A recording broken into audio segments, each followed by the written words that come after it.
Menkesnya seperti panglima perang yang memusuhi anak buahnya sendiri gitu. Jadi dia perang sendiri. Ya, kita kan sedang perang dengan kesakitan kematian anak-anak Indonesia dengan stunting dan sebagainya. Harusnya kan diajak semua bahu-membahu Betul. memerangi musuh besar itu gitu. Nah, dia malah sibuk memerangi dokter-dokternya gitu. Orang bilang dokter nih bandel sekali lawan berani-berani yang lawan Menteri Kesehatan katanya. Sampai akhirnya ceritanya jadi panjang. Sebenarnya ada apa, Dok? Ya, saya bukan melawan negara.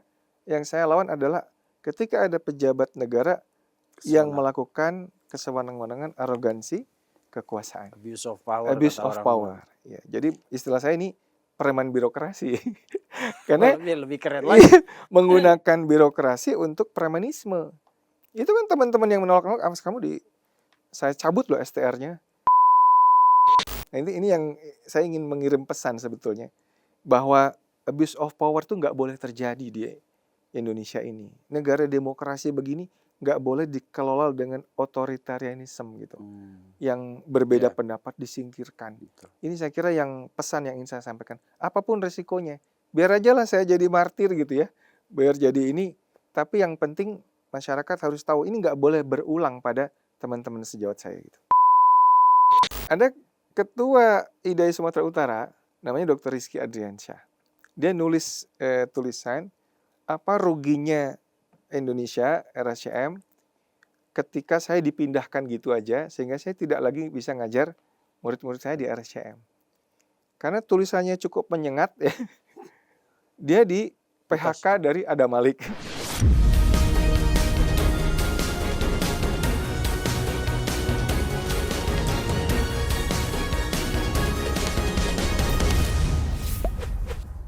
Oke, selamat malam pemirsa cumi-cumi.com dimanapun berada. Balik lagi kita ke spesial interview dan hari ini saya kedatangan tamu super spesial. Ini seorang dokter yang punya anak dan pernah berkonsultasi ke Rumah Sakit Cipto Mangunkusumo 2 tahun lalu ya dok ya. Pasti kenal dokter ini. Namanya Dr. Piprim Basarah Yanuarso. Selamat datang dok. Terima kasih diundang. Ini beliau dokter spesialis anak, terus ahli kardiologi juga, konsultan kardiologi. Konsultan jantung anak, kardiologi anak. Luar biasa. Oh, konsultan jantung khusus anak, gitu dok? Ya, jadi dokter anak dulu, lalu mendalami jantung anak, sehingga jadi konsultan jantung anak. Oke, soal keahlian beliau dari rambut kita tahu ya, pasti udah hatam di urusan kesehatan anak, terutama sesuai spesialisasinya dokter. Tapi dokter ini, dokter Piprim biasa dipanggil dokter Piprim ini kita undang ke sini karena ada kegaduhan sedikit di sosial media dok. Iya. Orang bilang dokter ini bandel sekali lawan berani-berani yang lawan Menteri Kesehatan katanya. Sampai akhirnya ceritanya jadi panjang. Sebenarnya ada apa dok? Ya, jadi memang karena saya ketua organisasi profesi ya, ketua Ikatan Dokter Anak Indonesia. Mungkin kita runut sedikit ke belakang ya. Siap. Diawali dari Kongres Nasional Ilmu Kesehatan Anak, KONIKA di Semarang. Itu tahun 2024. Akhir September sampai awal Oktober ya. Kalau nggak salah pemilihannya itu 1 Oktober ya. Waktu itu ada kongres ya, biasalah pertanggungjawaban organisasi.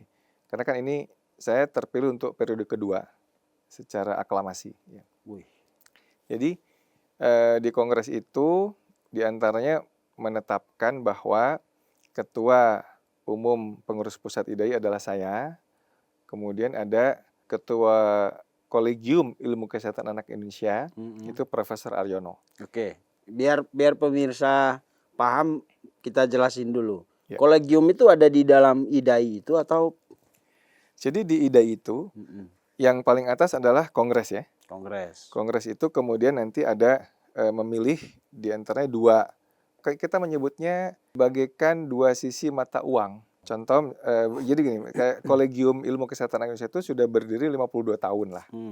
Kalau pengurus pusat IDAI ini udah berdiri 70 tahun Ya. lebih ya, duluan organisasi profesi. Nah, kolegium itu terdiri dari masyarakat kolegium yang isinya para ahli, para guru besar yang ahli dalam bidang pendidikan kedokteran anak. Oke, jadi kalau kongres itu tadi itu kayak perkumpulan semua Semua dokter. dokter Ha-ha. anak lah ya, Betul, spesialis anak. betul. Nah, yang di dalam ada spesialis lagi nih Iya, yang juga bisa mengajar gitu ya, Dok? betul. Jadi spesialis anak yang mendalami pendidikan kedokteran anak, menentukan kurikulumnya, menentukan standar, kompetensi dokter anak, seperti apa, itu ada di kolegium ini. Hmm. Nah, kalau nanti sudah jadi dokter anak, dia mendalami profesinya, itu nanti dengan saya di Kolegium. organisasi profesi. Oh, di organisasi Kan profesi saya dulu. ketua pengurus pusat IDAI. Hmm. Kalau ini kan kolegium. Oke. Walaupun itu ada dalam ADART IDAI, tapi kolegium kami itu independen. Independen. Buktinya apa? Saya nggak ikut milih siapa ketua kolegiumnya. Mereka dipilih Oke. dari masyarakat kolegium itu sendiri. Gitu. Nanti ada misalnya para kepala departemen, para kepala sekolah spesialis anak Ha-ha. di berbagai fakultas kedokteran. Jadi mengampunya sebetulnya ke Kementerian Pendidikan. Iya, karena urusannya Kolegium, pendidikan. karena urusan pendidikan kedokteran kan. Hmm. Jadi dia urusannya sebenarnya dengan fakultas kedokteran, Koneksinya kedokteran, lebih ke pengampuannya ke Kementerian Pendidikan. Pendidikan. Karena urusannya mendidik dokter anak ya, khususnya dokter anak. Ya, kalau di organisasi profesi kedokteran itu saya ketua umumnya, nanti ada ketua cabang yang ngurusi dokter anaknya. Kalau ini calon dokter anak, kalau ini ngurusi dokter anaknya. anak. Jadi nanti bagaimana memelihara keilmuannya, Ya. keterampilannya, mengadakan pendidikan berkelanjutan, kayak gitu, simposium nasional, Simposium, pekan seminar-seminar ilmiah gitu ya. tahunan, itu di pengurus pusat ini dan pengurus cabang, ya. Dengan nanti ada berbagai, ada 14 namanya UKK atau kelompok disiplin ilmu ya. Dokter anak itu kan ada 4 subnya. Nanti ada dokter anak yang mendalami jantung, respirologi atau saluran pernafasan, ada pencernaan, ada alergi imunologi dan sebagainya lah. Pada saat kongres itu diputuskan bahwa Kolegium Ilmu Kesehatan Anak Indonesia itu tetap berdiri secara independen ya, hasil kongres itu. Nah, nggak lama setelah itu, ini memang uniknya IDAI itu, ketika Menkes bikin kolegiumnya versi Menkes, itu kami itu baru saja kongres gitu. Oke. Makanya kenapa kok dibilang kok yang ribut IDAI doang gitu kan. Ada kan yang bilang gitu, kok IDAI doang yang ribut. Karena kamilah yang pada saat itu sedang kebetulan berkongres. Pada saat si Menkes ini istilahnya akan merebut kolegium kami gitu. Oke. Jadi intinya kolegium yang sudah disahkan Berdiri. kongres itu disuruh dibubarkan ya dengan berbagai cara. Dia bikin sendiri kolegiumnya melalui pemilihan yang mekanismenya dia sendiri. Ya. Ya, uniknya kan begini. Kalau di kongres itu kan udah sah lah, udah disahkan dengan kongres kan. Semuanya, Karena ya. memang apa istilahnya, lembaga tertinggi di organisasi kami ya kongres itu, ya kan. Nah, tiba-tiba Menkes ini bikin pemilihan model pemilihan idol itu, Indonesian Idol, ya. Jadi dia bilang dibikin pemilihan online. Kita nggak tahu siapa yang milih. Oh. Yang calonnya pun bukan dokter yang pakar di bidang pendidikan. Karena yang di kolegium itu tadi pelayanan mereka, pengabdian mereka itu mengajar dokter, calon dokter anak, spesialis anak. Jadi di kepakaran mereka di bidang pendidikan kedokteran. Kan ini beda. Saya termasuk bukan orang yang pakar di pendidikan. Karena memang dari awal saya nggak berkecimpung di dunia kekolegiuman itu. Tapi saya di dunia profesi dokter anaknya gitu ya. Oke. Nah, kemudian Menkes bikin calon-calon ketuanya itu dipilih yang di struktur yang di bawah Kemenkes. Di direktur. Ayo nyalonin gitu sebagai ketua kolegium gitu. Itu kan jadi sebetulnya agak lucu. Tapi yang paling penting adalah kami ada waktu itu 5.400 dokter anak. Yang ikut pemilihan kolegium buatannya Menkes ini hanya 120 yang memilih.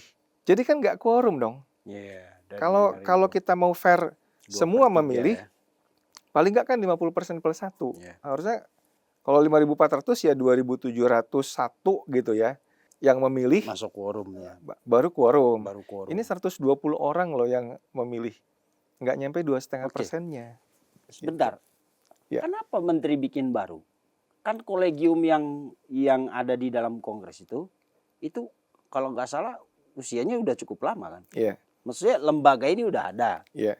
Kenapa harus bikin baru? Mungkin ada beberapa tujuan lain ya. Tapi intinya adalah mungkin Menkes berpikir begini, kalau kolegium itu yang seperti ini, pendidikan dokter itu terasa amat lama gitu. Nah, kan emang bukannya pendidikan dokter lama dong. Iya.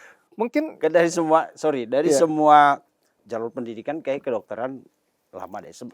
Sama juga kayak arsitek karena mereka banyak ininya. Kalau kayak ilmu sosial kan ada yang bisa 3,5 tahun. Kalau dokter 3,5 tahun tuh ajaib menurut saya. Iya, jadi makanya kolegium tuh harusnya standar internasional. Harusnya memang nggak boleh ada intervensi selain saintifik, selain secara keilmuan memang harus begitu kan. Nah, kalau tanya kenapanya kan saya nggak tahu juga motifnya apa ya. Iya, karena gini ya, dunia kedokteran itu sesuatu yang urusannya itu tidak semua orang bisa masuk di situ. Baik dari sistem pendidikannya nggak bisa sembarang orang. Betul. Karena tamatan mereka jebolan dari situ itu ngurusin manusia nantinya. Betul. Yang rumit banget sebenarnya. Nah, saya jadi bingung tadi kan sudah ada lembaga kolegium itu yang pasti udah teruji karena udah lama, udah 11 tahun kalau 52 tahun. Sudah menghasilkan dokter tuh 5.400. 52 tahun. 52 tahun. Dia sudah sangat teruji sudah usia. established ya. Lebih dari setengah abad. Iya. Nah, kenapa kok bisa di Kementerian Kesehatan tuh mau lakukan apa dengan kolegium yang baru ini? Nanti tanya aja ke Pak Menkes ya. Ngapain dia cawe-cawe sesuatu yang seharusnya ranahnya Kementerian Pendidikan. Oke. Nah, yang kolegium ini dia punya konektivitas ke universitas. Berarti isinya dosen semua itu. Isinya adalah selain pengurus nasionalnya, isinya juga adalah para kepala sekolah pendidikan spesialis anak di masing-masing fakultas kedokteran. Jadi koneksinya di situ. Jadi memang urusannya dengan Kementerian Pendidikan. Para sekolah itu kepala departemen anak ya di berbagai fakultas kedokteran. Nah, ini yang jadi punya komunitas sendiri yang kepakarannya di bidang pendidikan kedokteran anak. Tiba-tiba dia bikin satu lembaga kolegium yang buatan Menkes ini yang isinya itu bukan pakar-pakar pendidikan kedokteran anak gitu. Jadi ketuanya sendiri adalah ketua kolegium kesehatan itu direktur utama RSCM. Kita bisa bayangkan posisi Menkes dengan direktur utama itu kan vertikal. Di mana ada letak independensi dalam memutuskan. Betul. Salah satu ide yang cukup kontroversial adalah ketika Menkes bilang dokter umum diajarin aja operasi sesar. Ini bisa terjadi kalau kolegium menyetujui. Paham nggak kira-kira? Karena kurikulum pendidikan kedokteran yang tadi dokter jelaskan sudah ada di diatur Kementerian Kesehatan. Makanya kalau itu diintervensi kekuasaan, tujuan program itu bisa mengalahkan kualitas atau kompetensi dari sebuah produk dokter. Ini yang sebetulnya kita sangat jaga gitu. Jangan sampai kualitas lulusan dokter itu nanti bermasalah di masyarakat. Ini contoh yang banyak dokter umum DO lah ya. Iya. Ya kan? Katanya ada musibah. Ada ratusan. Musibah di Universitas Fakultas Kedokteran di beberapa kampus ya. Betul. Itu kan banyak isunya sekarang yang drop out banyak. Kita harus lihat juga, telusuri bagaimana kualitas mahasiswa ini pada saat dia diterima di Fakultas Kedokteran. Karena standar jadi dokter tuh nggak bisa diturunkan gitu. Jadi kalau standar dokter diturunkan, yang korban siapa? Ya kan? Pasien. Kalau dia nggak layak jadi seorang dokter, kemudian diluluskan dikasih gelar dokter, yang korban adalah pasiennya. Jadi ini kira-kira mirip begitulah. Kolegium itu menjaga mutu atau kompetensi standar seorang dokter spesialis anak. Nah, itu yang kita pertahankan, ini harus independen. Dan itu udah 52 tahun. Udah 52 tahun. Kalau misal ya Kementerian Kesehatan mau mengintervensi, ya masuk aja ke kolegium itu. Ya harusnya kan Kenapa dialog. ditutup aksesnya tuh gimana, Pak? Ya harusnya dialog ya. Iya iya. Dialog, Iya kan? ini maunya apa, ini maunya Mhm. apa. Kita kan mitra strategis sebetulnya. Betul. Mitra strategis. Jadi yang namanya organisasi profesi, kemudian kolegium kedokteran, itu kan mitra strategis pemerintah. Tapi nggak boleh jadi subordinat. Karena kemitraan Ya, strategis itu penting untuk menjaga tadi itu. Di betul. negara manapun yang namanya kolegium itu independen dia. Independen. Standarnya itu murni berdasarkan saintifik. Nggak boleh ada kepentingan di situ. Saya aja ketua organisasi profesi nggak bisa kok intervensi Kolegium. kolegium itu, nggak bisa. Saya nggak ikut milih juga. Padahal mereka ada di dalam, Iya, mereka kan bagian dari bersama-sama kongres. bersama-sama hasil kongres. Tapi saya nggak bisa. Tolong dong ini pendidikan dokter jantung tuh nggak usah lama-lama lah, 6 bulan aja lah gitu. Nggak bisa. Karena yang kita urus adalah masyarakat, manusia, Iya. kesehatan manusia. Berarti Jadi harus strict di situ sebetulnya. Menteri Budi Gunadi itu kayak mensimplifikasi itu ya. Iya, betul. Sesuatu yang dijaga selama 50 tahun. Ya. Terus entah kita nggak tahu kepentingannya apa, Ya. tiba-tiba dibuat sesimpel sebuah organisasi profesi doang. Betul. Padahal itu tujuannya beda. Kayak dokter kan tadi katanya ini kongres, terus di dalamnya ada kolegium. Ya. Itu yang juga independen. Ya. Bahkan dokter yang piprim, yang ketua kongresnya aja Ketua organisasi profesi. nggak bisa Nggak bisa. intervensi itu. Iya. Jadi memang ya saya nggak tahu ya apa pengaruh, beliau kan bukan dokter juga ya. Kan beliau kan bankir ya. Jadi sense untuk pendidikan kedokteran juga nggak terlalu paham amat. Makanya simplifikasi kayak dokter umum tuh bisa operasi, bisa sesar gitu. Kan sesar tuh nggak sekedar ngebedel perut, ngeluarin bayi, udah selesai. Dia harus tahu komplikasi kalau ternyata bleeding, pendarahan hebat, harus dibuang rahimnya. Bisa nggak sih dokter umum itu gitu? Dan itu makanya harus dilakukan oleh seorang spesialis. Pendidikan spesialis itu ada kompetensinya sesuai dengan yang disusun oleh kolegium kedokterannya gitu. Jadi kira-kira kami itu di IDAI menjaga itu Mas sebetulnya. Yeah. Jadi untuk kepentingan masyarakat. Dan saya ini bukan interest pribadi saya mempertahankan kolegium itu. Ini amanah kongres. Ya, saya hanya menjalankan amanah kongres. Jadi memang, nah setelah ribut-ribut itu ya, kita teruskan lagi cerita tadi ya. Iya, oke. Yang kena hukum itu semua pengurus inti IDAI. Itu kan kongres bulan Oktober ya. Yep.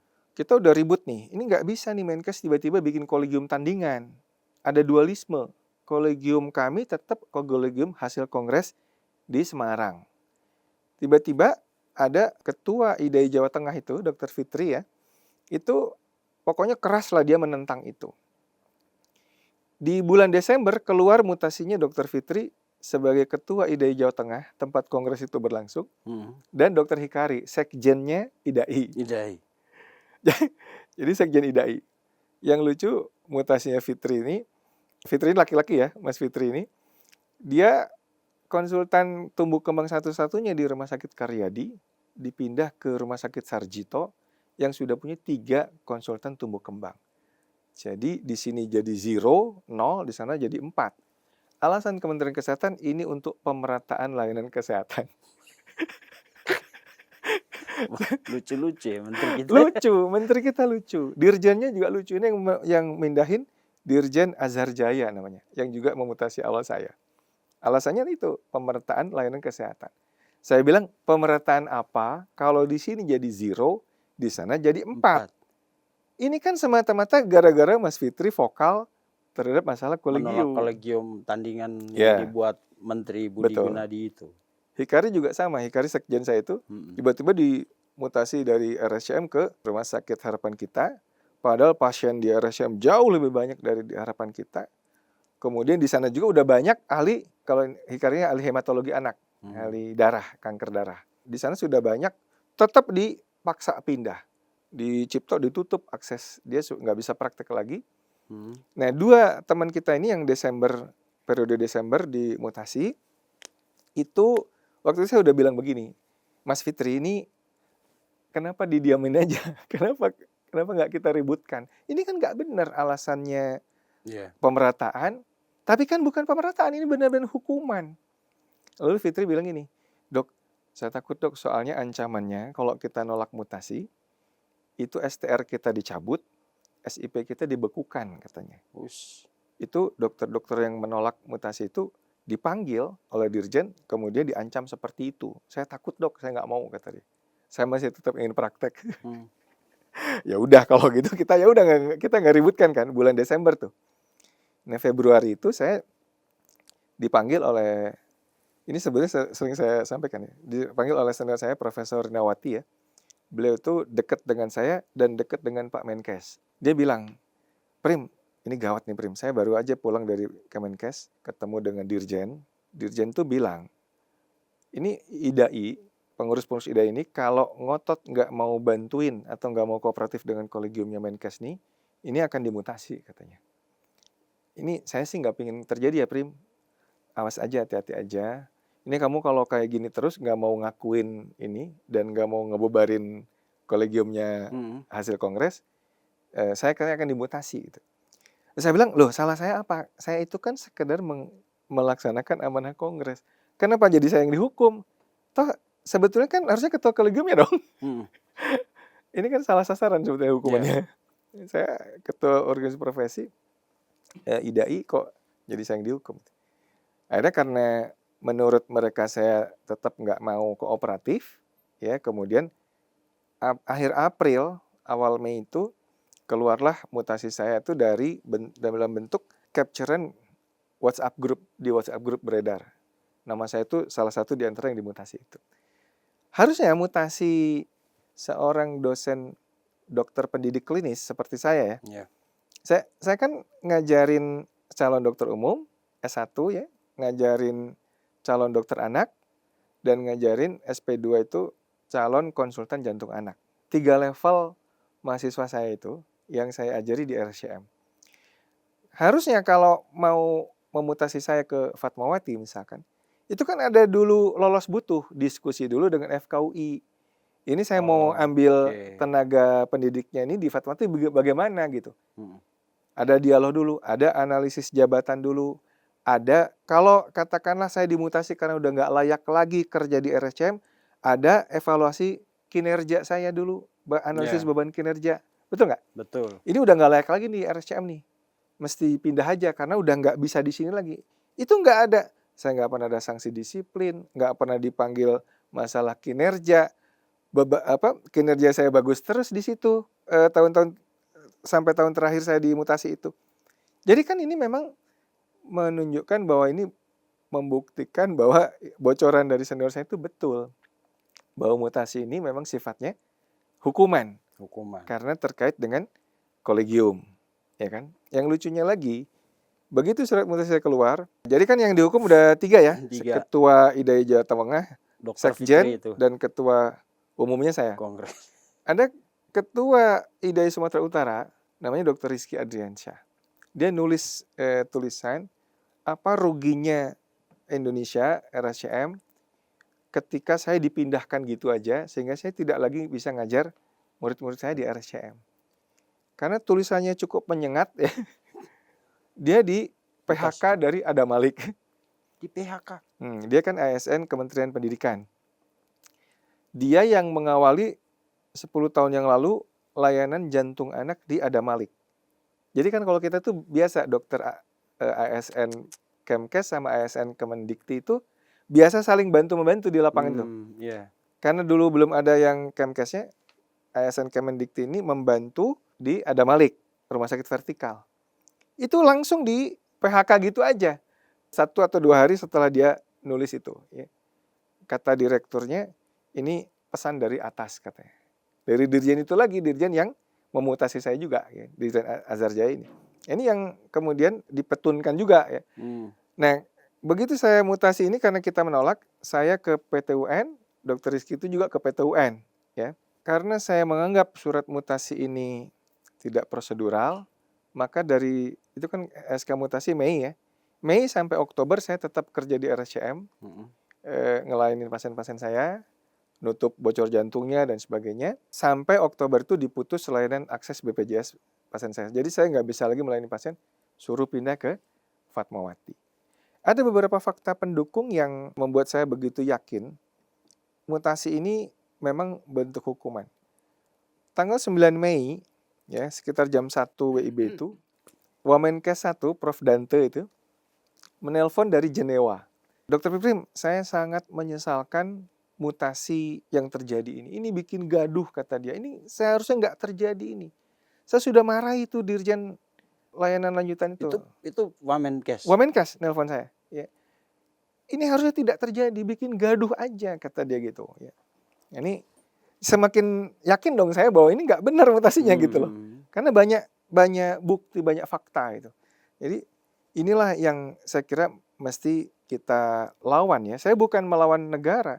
Yang saya lawan adalah ketika ada pejabat negara yang melakukan kesewenang-wenangan, arogansi, kekuasaan. Abuse of power. Abuse of power. Ya, jadi istilah saya ini preman birokrasi. Karena lebih keren lagi. menggunakan birokrasi untuk premanisme. Itu kan teman-teman yang menolak kamu saya cabut loh STR-nya. Itu kan hak asasi manusia. Dia mau melanggar hak asasi manusia. Hak asasi dokter yang menolak mutasi kemudian dicabut STR itu kan hak asasi gitu. Nah, ini yang saya kira yang kita lawan adalah bukan negaranya. Karena saya selalu katakan sama teman-teman saya anggota IDAI, musuh kita itu adalah angka kesakitan dan angka kematian bayi dan anak di Indonesia. Termasuk angka stunting. Itu musuh kita bersama. Jadi pada saat teman-teman pada demo ya, jadi kita mesti mogok nih. Jangan saya bilang itu, kalau mogok kita mengorbankan rakyat kita, mengorbankan anak-anak kita. Jangan mogok, saya nggak mau kalau ada mogok-mogok.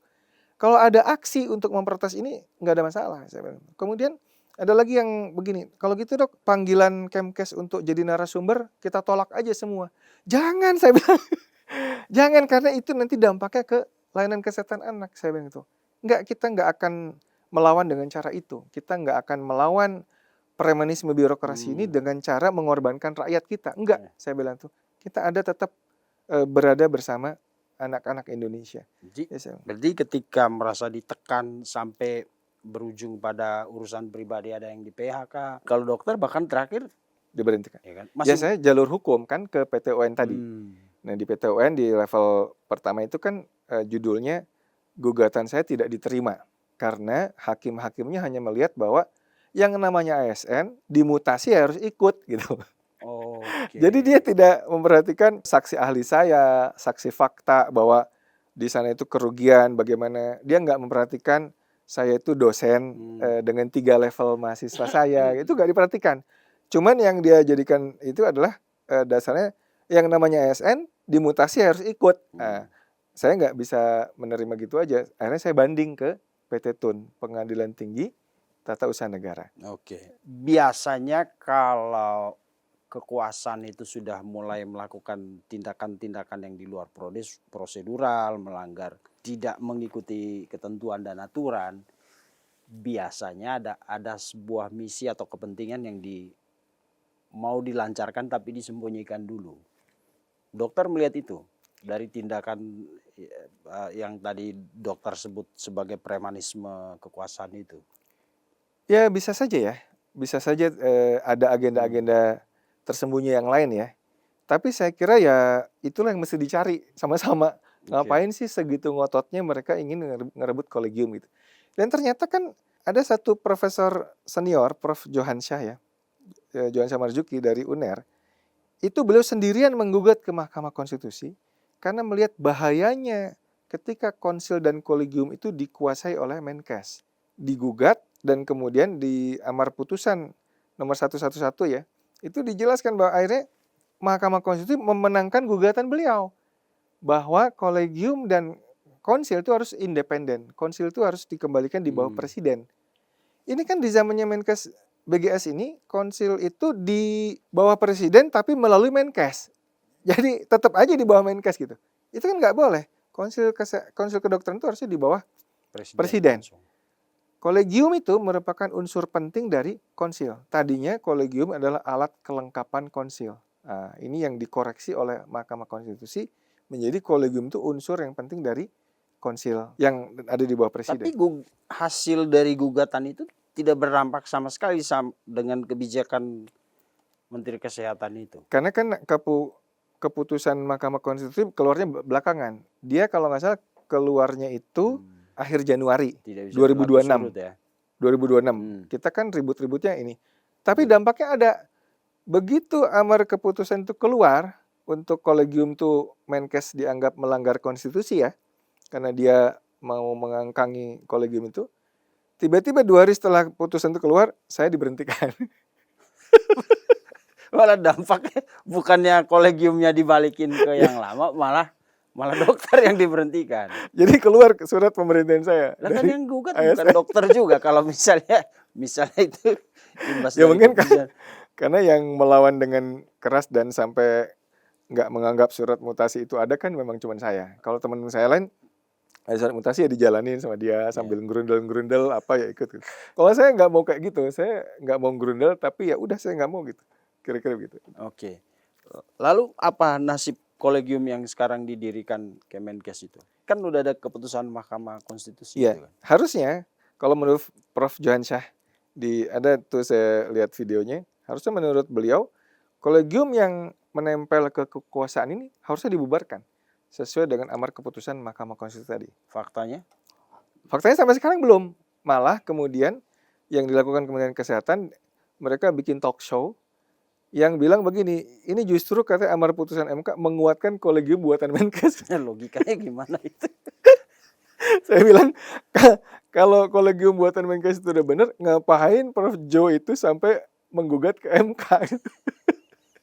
Jadi main lucu-lucuan memang. Pemerintahan kita di bawah Presiden Prabowo itu kan lagi concern banget di urusan kesehatan, terutama anak. Memberantas stunting, maka ada MBG. Nah, sementara sebenarnya kita punya think tank untuk bagaimana dari segi kesehatan menciptakan generasi yang unggul itu kan. Nah, salah satunya ya Ikatan Dokter Anak Indonesia ini. Di dalamnya ada kolegium pula yang luar biasa pengabdian mereka sebenarnya. Pak Prabowo tahu nggak masalah ini? Bahwa ada kolegium yang secara kualitas dan lain-lain itu sudah teruji selama 50 tahun lebih. Itu harus digugurkan oleh kolegium yang baru, entah apa tujuan Menteri Kesehatan itu. Pak Prabowo tahu nggak? Ya saya nggak tahu ya. Maksudnya pernah nggak berusaha untuk menjangkau atau sampai ke beliau? Pernah. Ini ada persoalan serius ini kalau kayak begini. Kami pernah bersurat yang masalah dualisme kolegium ini bulan Mei ya tahun lalu ya. Tapi ya nggak ada apa-apa tuh. Jadi saya nggak hanya ke Petun sebetulnya ya, karena IDA itu ada 4 pengurus intinya. Kita sebenarnya ke DPR juga ya, Badan Aspirasi Masyarakat BAM ya. Audiensi, kemudian ke Komisi 9. Tapi ya nggak ada dampak apa-apa juga. Tetap aja seperti itu, nggak keanehan-keanehan mutasi kayak mutasi Dr. Fitri itu ya tetap aja kayak gitu, nggak ada apa-apa. Kita juga sudah bersurat ke Mensesnek, kita minta audiensi gitu, juga nggak ada tanggapan apa-apa. Jadi saya nggak tahu Pak Prabowo dengar apa enggak ya, tapi mudah-mudahan sih dengan ini kan sebenarnya yang dikorbankan bukan sayanya ya. Kalau saya, insya Allah sih rumah sakit swasta udah pada nelponin nih, beneran nih udah pada nelpon dok, ayo dok gabung sama kami gini ya. Ntar dulu saya bilang tuh gampang kalau itu mah. Tapi kan yang dirugikan adalah anak-anak dengan penyakit jantung bawaan itu dan murid-murid saya. Karena kan ini isunya buzzer ya, saya digoreng oleh buzzer gini, kok Dokter Pipi nggak mau berkontribusi pada distribusi dokter katanya. Kan harusnya kan dibagi dari situ ke Fatmawati gampang. Loh, kok kontribusi pada distribusi dokter? Itu saya berkontribusi dalam rangka mendidik murid-murid saya, calon konsultan jantung anak dari berbagai daerah. Murid saya itu waktu saya di stop itu ya ada 8 ya fellow saya itu. Ada yang dari Bengkulu, ada yang dari Sulawesi Tengah, ada yang dari Sumatera Barat, dari Kalimantan Selatan, dari Solo, dari Semarang, dari mana-mana. Mereka setelah dididik di kami, FKUI, itu ya RSCM, itu nanti jadi konsultan bekerja mengabdikan diri di daerah masing-masing, melayani kesehatan jantung anak gitu loh. Jadi saya berkontribusi menyebarkan mereka dengan mendidik mereka gitu. Karena kan saya guru gitu, bukan hanya melayani biasa. Ini Mas, lucunya gini. Saking pinginnya saya itu pergi dari RSCM ya, ada senior saya ya, perempuan, harusnya pensiun di tahun 2025, Oktober kalau nggak salah. Dia bukan dosen, dia dokter layanan aja. Dia ahli jantung anak tapi bukan dosen pelayanan. itu kemudian dia diperpanjang pensiunnya. Sampai Hanya sekarang dia. supaya masih ada dokter anak di RSCM gitu. Iya, Biar menunjukkan bahwa masih nggak terganggu loh, dokter Pimpin Beri nggak terganggu loh. Dokternya masih ada yang ini gitu. Padahal dia harusnya udah pensiun, disuruh perpanjang. Dan lucunya juga pada saat dia diminta bersaksi di PT UN saya, dia ditanya, jadi dokter dosen? Ya saya dosen FKUI. Padahal dia bukan dosen, karena nggak punya NIDK gitu ya. Jadi sampai hal-hal seperti itu yang dilakukan untuk menggolkan tujuan mereka. Nah ini yang saya ingin mengirim pesan sebetulnya, bahwa abuse of power tuh nggak boleh terjadi di Indonesia ini. Negara demokrasi begini nggak boleh dikelola dengan otoritarianisme gitu. Yang berbeda ya, pendapat disingkirkan. gitu. Ini saya kira yang pesan yang ingin saya sampaikan. Apapun resikonya, biar aja lah saya jadi martir gitu ya. Biar jadi ini. Tapi yang penting masyarakat harus tahu ini nggak boleh berulang pada teman-teman sejawat saya gitu.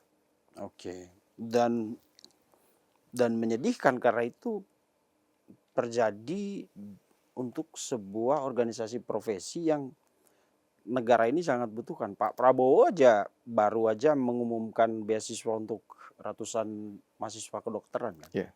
Berarti memang kita lagi butuh itu. Sementara di yang organisasi yang sudah mapan, dia sudah punya sistem sendiri, mekanisme bekerjanya, pelayanan, pengabdian udah bagus banget. Tapi kesannya kayak diacak-acak gitu ya. Iya. Ya Dok, itu yang ada dokter ini nggak? Atau mungkin ada selentingan atau cerita, mungkin nggak ada sebuah proyek yang sedang digolkan dan kolegiumnya dokter mereka itu dianggap sebagai ini kayaknya nggak bisa masuk nanti ke sini kalau ada mereka ini.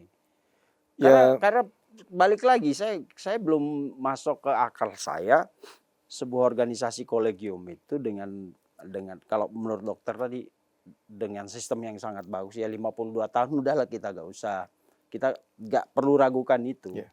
dan harus dibongkar. Ya, saya nggak tahu sebetulnya motifnya apa ya. Ya. Tapi yang jelas fakta-faktanya kan arah dari kebijakan Menkes sekarang ini memang ke kuratif ya, perbaikan layanan kuratif ya. Jadi misalkan dia bikin cath lab banyak-banyak gitu ya di rumah sakit bertingkat-tingkat gitu ya di mana-mana. Bahkan ada yang pernah saya lihat itu juga di sebuah kepulauan ya, kepulauan atau apalah yang penduduknya cuma puluhan ribu gitu ya. Itu dibuat juga satu cath lab gitu ya. Ya kita nggak tahu nanti seperti apa ininya. Harusnya menurut saya fokus dari Kementerian Kesehatan itu menguatkan layanan kesehatan primer. Ya, basic posyandu, ya, kader-kader kesehatan. Itu adalah soko guru dari kesehatan di Indonesia, ya.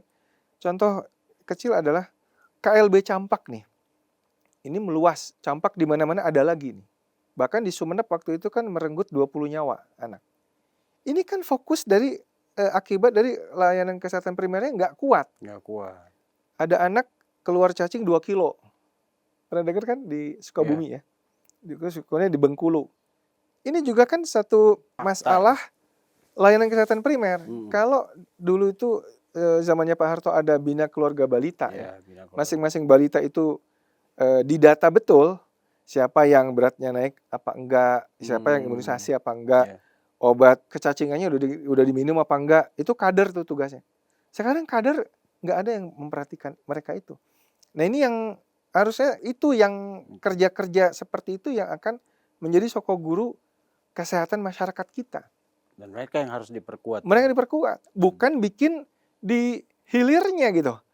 Di hilirnya bikin rumah sakit bertingkat-tingkat apa segala macam, tapi di hulunya kebobolan gitu.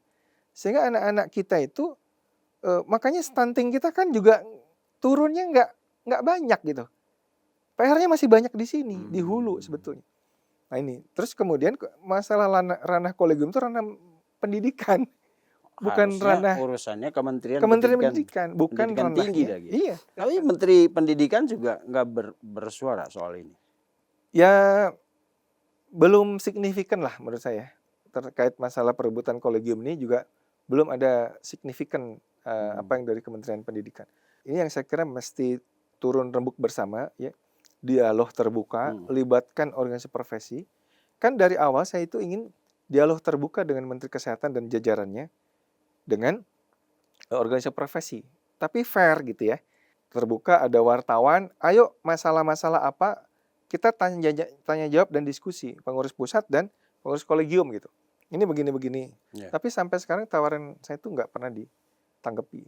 Maunya ngundang dinner gitu, personal dinner gitu. Oh itu kan rawan framing, saya nggak mau. Kalau pribadi saya, pribadi diundang dinner, Ya. nggak terbuka lah, tertutup gitu. Kan kita nggak tahu juga nanti bagaimana kan ininya. Oke, menarik tadi soal cat lab itu. Itu kan barang mahal, Dok. Kalau nggak salah harganya bisa sampai belasan miliar ya. Iya, belasan miliar, lebih dari sekian Nah, miliar. tapi kan penggunaannya tidak bisa oleh semua dokter kan. Tidak bisa, Pasti dia harus dokter oleh ahli. dokter jantung yang intervensi. Ya. Nah, sementara ketersediaan dokter ahli jantung kita kan terbatas. Terbatas. Mubazir gak nanti alat-alat itu? Ya nggak tahu ya, Mesti tanya menteri. mesti tanya. Ini mesti Menteri tanya ke dievaluasi ya. menteri sebenarnya. Tapi dibanding tadi penguatan SDM sampai ke kader posyandu, mana lebih prioritas menurut dokter? Kalau solusinya itu keterbatasan dokter, kita sudah bikin sebetulnya yang harus dikuatkan juga adalah bagaimana memperbaiki rujukan. Ya. Kalau di sebuah pulau yang ada pasien serangan jantung, itu kan yang diperbaiki adalah bagaimana merujuk dengan cepat ke rumah sakit terdekat yang sudah ada layanan cath lab-nya gitu. Bukan kemudian dibuat cath lab di tempatnya dia gitu, yang dokternya juga nggak ada dan sebagainya. Ini kan menurut pemikiran saya. Jadi pola rujukannya kan nggak banyak juga yang sakit serangan jantung kan. Kalau apalagi di daerah kampung kan sehat-sehat gitu kan. Sehat-sehat. Jadi kalau mau bikin sesuatu emang harusnya ada analisis situasinya, ketersediaan tenaga dan sebagainya, baru kemudian ada pengadaan alat-alat. Jangan dibalik ya. Memang kan kaidahnya begitu sih. Pemimpin yang besar itu investasi pada SDM dan menggunakan alat. Ya. Pemimpin yang sebaliknya investasi pada alat, menggunakan orang. dia orang seperti itu biasanya menganggap sebuah itu sebagai komoditas. jadi yang dicari nanti ujung-ujungnya benefit. Tapi kalau tidak dengan pertimbangan strategis seperti dokter bilang itu kan mubazir juga alat-alat itu. Mubazir. Sayang Dan sekali. Dan saya kira gini ya, kalau pendekatannya Menkes misalkan ya, ajakan partisipatif dengan jujur, kita akan bantu kok.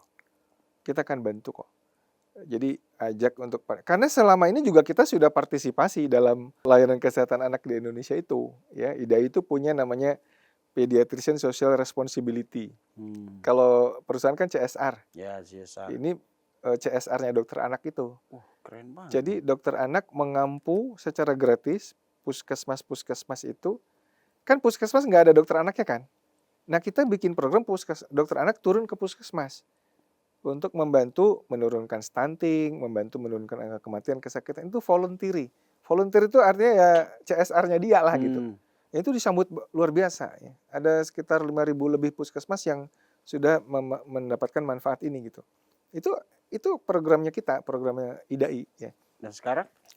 Ya sekarang juga kita tetap juga. Karena ini di organisasi ya. Organisasi ya kan. Ini tetap juga kita ini kan. Maksud saya gini loh.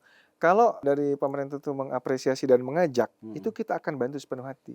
Tapi kalau diteken, ya kita lawan. Meledak. Kayak dokter.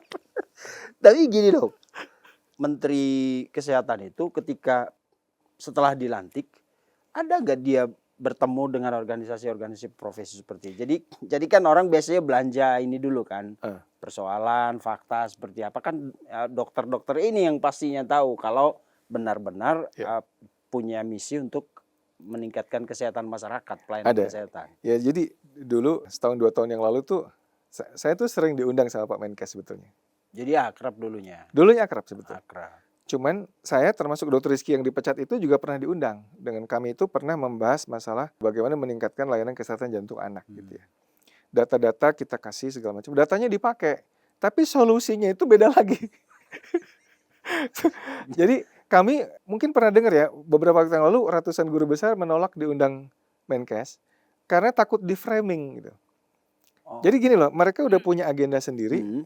Tapi kedatangan kita itu sebagai legitimasi. Itu aja yang kita khawatirkan. Jadi kan kita maunya asupan-asupan kita itu memang sebagai asupan saintifik ya, Betul. akademis itu memang diperhatikan sesuai dengan program-program yang mestinya bisa dikerjakan. Saya kira memang komunikasinya buruk lah dengan kami, dengan para dokter itu. Makanya ada senior saya, Maijen Budi itu ya, dokter bedah plastik, bilang Menkesnya seperti panglima perang yang memusuhi anak buahnya sendiri gitu. Jadi dia perang sendiri. Ya, kita kan sedang perang dengan kesakitan kematian anak-anak Indonesia dengan stunting dan sebagainya. Harusnya kan diajak semua bahu-membahu memerangi musuh besar itu gitu. Nah, dia malah sibuk memerangi dokter-dokternya gitu dengan menciptakan kegaduhan yang tidak perlu. Terakhir, Pak Dokter, apa catatan dari cerita kasusnya dokter sendiri sama berbagai kebijakan? Pasti tahulah, pernah diskusi sama menteri juga, sama Pak Menteri juga kan. Apa catatan kritis dokter Piprim untuk Menteri Kesehatan kita? Jadi menurut saya membangun kesehatan di Indonesia ini nggak bisa sendiri dan harus juga tahu porsi masing-masing gitu. Kami dari organisasi profesi juga nggak mau ngerebut porsinya kementerian, ya. Tapi kami siap untuk berkontribusi. Jadi saya kira kalau kegaduhan ini terus dipelihara, ya, abuse of power itu terus dilakukan, premanisme birokrasi terus dilakukan pada para dokter, yang terjadi bukannya sinergi untuk membangun kesehatan anak-anak dan masyarakat pada umumnya. Yang terjadi adalah ketakutan nanti memunculkan orang yang kompeten, yang berani bersuara apa adanya, disingkir-singkirkan. Nah, ini kan jadinya nggak bagus, nggak sehat sistem kesehatan di negara kita. Jadi saya kira, ayolah sudahi abuse of power kayak gitu-gitu. Mari kita menjalankan kepemerintahan ini dengan prinsip meritokrasi. Ya. Betul. Bagaimana asas-asas objektivitas, ya, bisa mendengarkan dari asupan dari mana-mana, itu betul-betul diterapkan supaya kita yang mencintai negeri ini, kalau kami dari IDAI mencintai anak-anak ini, ya, kesehatan anak-anak ini bisa berkontribusi maksimal untuk anak-anak Indonesia. Saya kira itu. Oke. Terima kasih, Dok. Sama-sama. Ada lagi yang ini ketinggalan kita bahas? Saya kira cukup. Cukup. Oke. Pemirsa, profesi dokter itu adalah profesi yang mulia karena urusan mereka adalah menyelamatkan nyawa manusia. Jadi siapapun yang berhubungan dengan orang-orang yang berprofesi sebagai dokter harusnya lebih berpikir lebih jeli, teliti, kritis, dan tidak asal-asalan. Karena itu yang seperti Dokter Piprim katakan, yang berbahaya bukan dokternya, tapi orang-orang yang akan mereka layani. Keberadaan kolegium selama 52 tahun itu sudah mencetak banyak sekali dokter ahli anak yang menurut standar, bukan standar Indonesia aja ini, standar internasional, itu memang mereka layak jadi dokter spesialis anak. Nah, kalau kolegium yang sudah teruji selama 52 tahun ini, kemudian tiba-tiba dibuat tandingannya, dibuat kolegium baru yang sepertinya syarat dengan sesuatu yang kita sendiri tidak tahu, dokter juga tidak tahu, itu bakal bisa menciptakan bom waktu untuk kesehatan anak-anak kita di masa depan. Ya. Dan konflik-konflik seperti ini sudah banyak di berbagai profesi, banyak sekali terjadi. Kita berharap pemangku kekuasaan yang mengurusi, membawai atau berhubungan dengan Dokter Piprim dan kawan-kawan itu lebih bijaksana supaya tidak banyak lagi kegaduhan di negeri ini. Toh semua orang semuanya sebenarnya ingin berkontribusi, apalagi dokter, mereka punya sumpah dan lain-lain yang pasti mereka pegang teguh gitu. Jadi Pak Menteri Budi mudah-mudahan bisa memberi ruang lagi untuk berdialog dengan teman-teman dari IDAI, ada Dokter Piprim, tadi Mas Dokter Fitri juga ya, untuk segera seperti harapan Dokter Piprim juga begitu, sudahi kegaduhan ini karena banyak urusan kesehatan PR kita terutama untuk anak-anak itu yang harus dibenahi, bukan malah jadi terdistraksi karena ada dualisme kolegium. Ya. Begitu ya, Dok. Siap. Terima kasih. Terima kasih, Dokter. sudah diundang. Selamat malam, sampai jumpa di episode selanjutnya. tetap pilih. Pasti kita pengen ekspresi. mengedepankan estetika. Kan dokter sampaikan. Jelas tadi mendengarkan.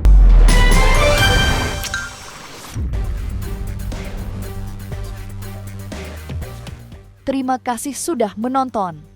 Jangan lupa like, komen, share, dan subscribe video cumi-cumi.com.